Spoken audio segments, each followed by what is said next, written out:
Hi, sixth grade. Today's work is 11.4 proportions, and we're going to start at the very top of the page. A proportion is an equation that shows two ratios are equivalent.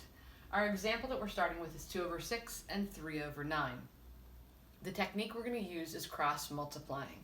So we will look across the problem and take this multiplication problem of 2 times 9.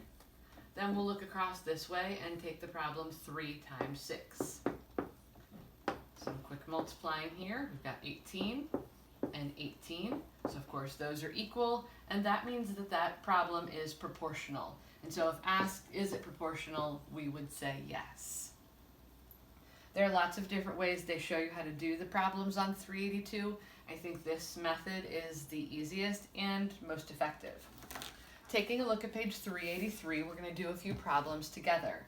Number 1, the directions say use equivalent fractions or the cross products rule to determine if the ratios form a proportion. So we've got 1/5 and 6/10. Again, we're going to cross multiply, so we've got 1 times 10 here, and cross multiplying here, we've got 6 times 5. And solving, we end up with 10 and 30. Those are not equal, of course, so we can put not equal here, and then we would say no to the question, are they proportional? So that was question 1. Question 2 says 3/4 and 7/5. Again, cross multiplying, 3 times 5, 7 times 4, and we get 15 here, 28 here. Those are not equal, and so no to the question, are they proportional? Okay, the next section of questions, let me do a little erasing here.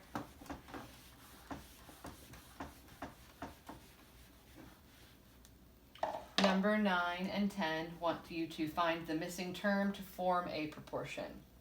So number 9 is 7/3 and 28/n.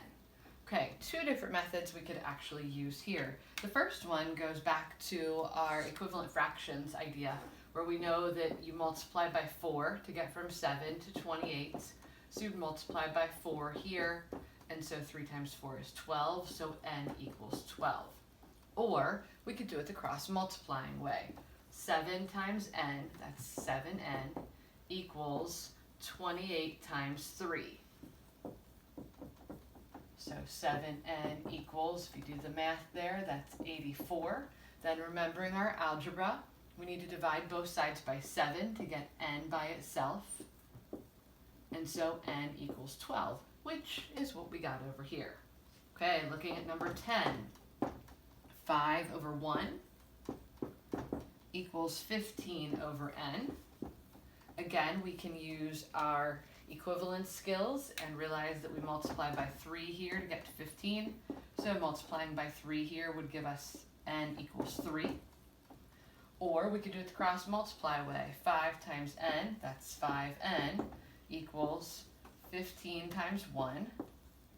Of course, that's 15, and that's 5n. Divide by 5 to get n by itself. N equals 3, which is what we got there. So those are the two types of problems you'll be answering on 383, and then similar problems on your workbook page, which is 145. Please email me if you have questions. I will be waiting for your questions at my computer, so give me a shout. Stay healthy, wash your hands, keep praying, and have a great day.